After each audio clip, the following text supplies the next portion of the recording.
Garou is a central antagonist turned anti-hero in One Punch Man. Once a top disciple of the martial arts master Bang, also known as Silver Fang, Garou became disillusioned with society's rigid idea of heroes and villains. As a child, he sympathized with monsters in stories, believing they were unfairly ganged up on by so-called heroes. This mindset followed him into adulthood, leading him to rebel against the Hero Association and hunt down professional heroes in an effort to become the ultimate monster.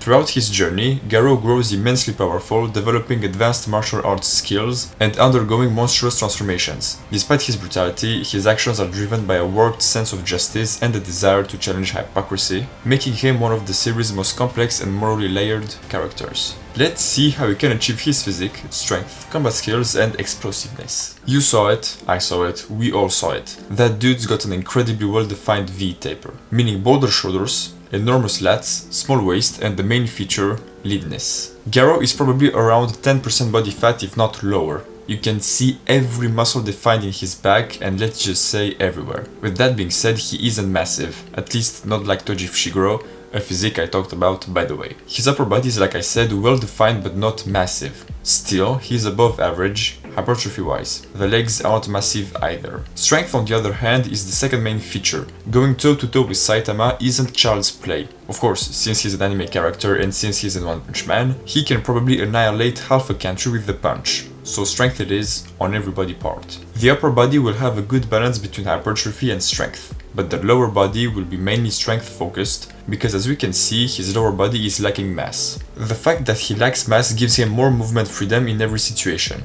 and he's not giving his cardiovascular system a hard time. For combat skills, it's simple. He knows them all, every one of them. Since he learns from every fight, he copies martial arts and evolves into a monster capable of adapting to every situation. Honestly, just do any martial art you like, being boxing, Muay Thai, Tai Chi or Brazilian Jiu-Jitsu. Still, two martial arts fits him more than others, and that is Bagua Chan and Tai Chi. Bagua Chan resembles his water stream rock smashing fist style, which doesn't exist in real life. You learn circular movements and changing directions, and with Tai Chi, the combat-oriented style of Tai Chi, you will redirect your opponent's movements and attacks. But once again, since he knows them all, theoretically, learn any combat skill you want as long as you stretch. It is a common knowledge, every martial art, or almost everyone, requires some sort of flexibility. It will give you more range of motion, will help with recovery, and will prevent injuries. Plus, Garou is also flexible, so no excuses. With all of this, you can also add the plyometrics. I talk about plyometrics in every physique video, I know, but some of you need to understand that this is the best way to create explosiveness and reach a monster-like speed. We will apply plyometrics only on the lower body because the upper body will be focused with the combat styles and the lower body is the one responsible for jumping, sprinting and redirecting yourself without losing time and energy. And the final thing you need is a bit of cardio after every workout. You'll do only 15 minutes of light cardio, which means having a heart rate steady.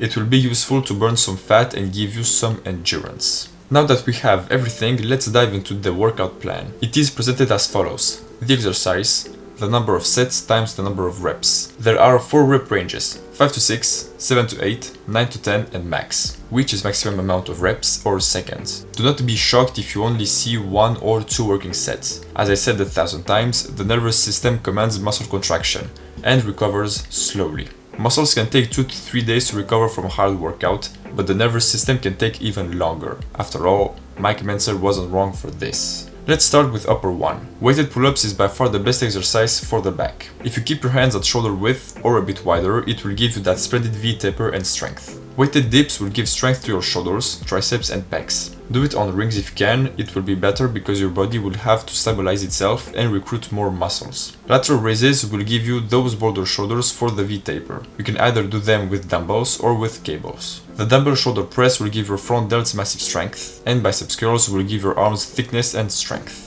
Upper 2. Weighted chin-ups will bring an ever greater definition to your V-taper by directly targeting the lats. It will also work the biceps and rear delts. Be careful here because this is a dangerous exercise. Loading yourself and performing this can tear your biceps, so I kept it at a 7 to 8 rep range to prevent as much as possible a tear. Incline dumbbell press will create the roundness of your pecs and will build pushing strength. For the bench angle, if you have a big rib cage, keep the angle at 45 degrees, and if your ribcage is normal, keep the angle at around 30 degrees. This will also work your front delts. Once again, lateral raises for both the shoulders, reverse cable fries for the mid-back but primarily for the rear delt to create nice round shoulders and definition in the mid-back. And finally, cable overhead extension for triceps. Since we already trained the triceps in the short position with the dips, we have to train them in the stretched position. This stretched position is the most important one for triceps mass.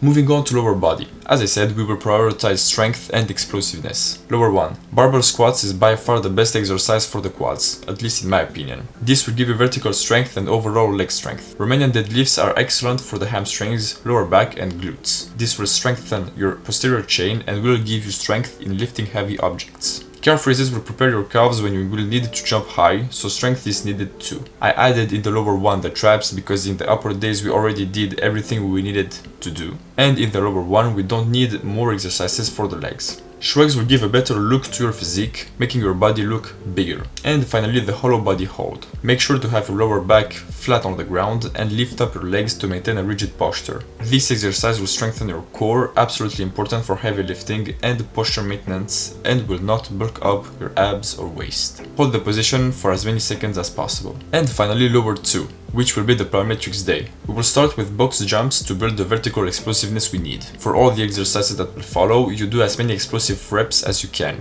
So if you feel less explosive or if you feel that you are using too much strength, stop right there and take 2 to 3 minutes of rest. Next we have broad jumps to build the length of your jumps. To some degree, this will also help for sprinting. Hurdle jumps are a mix between vertical and horizontal explosiveness. Lateral bounds to help you change direction fast and give you lateral explosiveness. And finally the hollow body hold again to strengthen your core. Rest between every set, even the warm-up sets for 2 to 3 minutes. If you feel that you haven't recovered, give yourself another minute. Always have a proper form and 2 warm-up sets to give the muscle a proper start. As I said, after every workout do 15 minutes of light cardio. On every working day in the morning, practice any martial art you want for 30 to 45 minutes. It doesn't have to be excessive, just break a sweat, practice technique, then the speed of the technique, and only after the strength. On every rest day in the morning or whenever you want, do 20 to 30 minutes of stretching. And please keep the rest days rest days. If you don't give your body at least 1 day of rest between workouts, it will fatigue your nervous system and muscles. Over time, you will have recovery problems. When doing all I'm telling you to do, you cannot go to the gym 5 times a week or 6. It will demolish your gains. So at least 1 day off. If you have a busy schedule, 2 days off works too. It could be even better, depends on your body's recovery ability.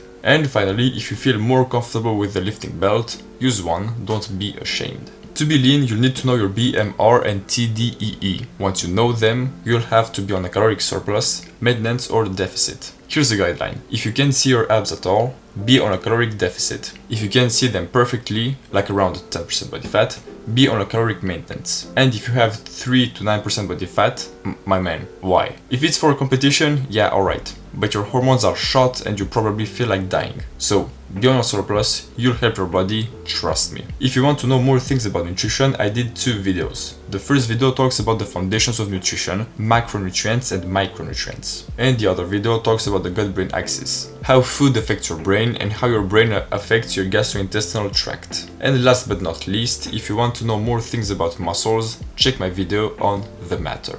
Ladies and gentlemen, that was everything I had to say. If you want to see another physique on here, let me know in the comments. If you enjoyed, let me know it in the comments too. And ladies and gentlemen, we will meet next time for some other video. And like always, take care.